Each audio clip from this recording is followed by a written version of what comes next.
ചെയ്യാൻ പോകുന്നൊരു book review ഈ ഒരു പുസ്തകം ഞാൻ വായിച്ചു. എന്തിനാ ഇപ്പോൾ ഈ ബുക്ക് റിവ്യൂ ചെയ്യുന്നത് വെച്ച് കഴിഞ്ഞാൽ ഒന്നുമില്ല, ഞാൻ വായിച്ചപ്പോൾ ഒന്ന് കണ്ട് കാണിച്ചു തരാൻ തോന്നി. കഥ ഇഷ്ടമായി, കഥയുടെ ഗ്ലിംസസ് പറഞ്ഞു തരാൻ തോന്നി. കഥയുടെ ഗ്ലിംസസ് കേട്ട് കഴിഞ്ഞാൽ ആർക്കെങ്കിലും വായിക്കണം തോന്നി കഴിഞ്ഞാൽ വായിക്കാമല്ലോ. സോ ഈ ഒരു കഥ, ഈ ഒരു പുസ്തകം എന്ന് പറഞ്ഞാൽ വെനീസിലെ വ്യാപാരി അഥവാ the merchant in Venice, written by William Shakespeare. ഞാൻ അതിൻ്റെ മലയാളം പരിഭാഷയാണ് വായിച്ചത്. മലയാളം പരിഭാഷ written by professor Sreenarayana Kurup.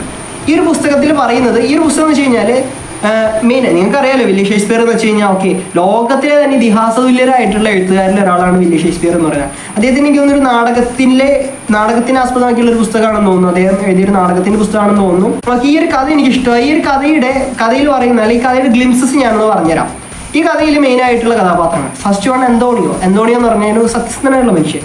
ആൾക്ക് ഇഷ്ടമില്ലാത്തൊരു സാധനമാണ് പലിശയ്ക്ക് പൈസ കൊടുക്കണമെന്ന് പറയുന്നത്, പൈസ കടം കൊടുക്കരുത് എന്ന് പറയുന്നത്. അടുത്തത് ബസാനിയോ, അന്തോണിയോയുടെ ഒറ്റ സുഹൃത്ത്. ബസാനിയോയുടെ ഒറ്റ സുഹൃത്ത്. അവർ നല്ല രണ്ട് സുഹൃത്തുക്കളാണ്. പിന്നെ മറ്റൊന്നെന്ന് വെച്ച് കഴിഞ്ഞാൽ ഷൈലോക്ക് വില്ലനാണ്.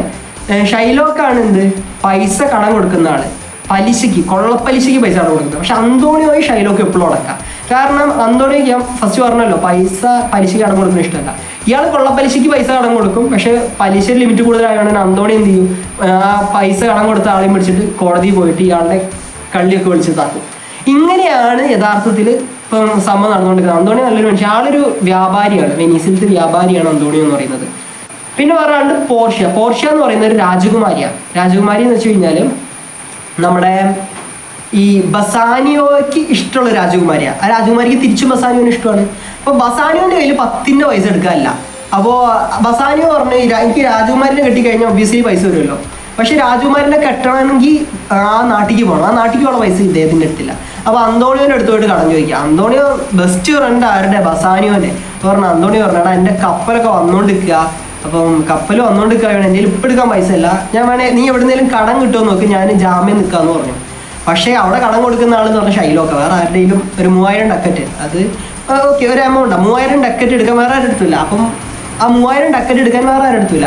അപ്പോൾ എല്ലാവരും ചെയ്യുന്ന പോലെ ഇദ്ദേഹം എന്ത് ചെയ്തു, ഷൈലോക്കിൻ്റെ അടുത്തോട്ട് കടം കൊടുത്തു. തൻ്റെ ഉറ്റ സുഹൃത്തിന് വേണ്ടിയല്ലേ എന്ന് കരുതിയിട്ട് എന്ത് ചെയ്തു, നമ്മുടെ ബസാനിയോ അല്ല അന്തോണിയോ ഈട് നിന്നു. അങ്ങനെ അന്തോണിയോയുടെ ഈടിൻ്റെ മേൽ പൈസ കടം കൊടുത്തു. പക്ഷെ ഈടിൽ ഒരു വ്യവസ്ഥ ഉണ്ടായിരുന്നു, ഇയാൾക്ക് ഷൈലോക്കിന് അന്തോണിയോനെ എങ്ങനെയാലും കൊടുക്കണം എന്നുണ്ടായിരുന്നു.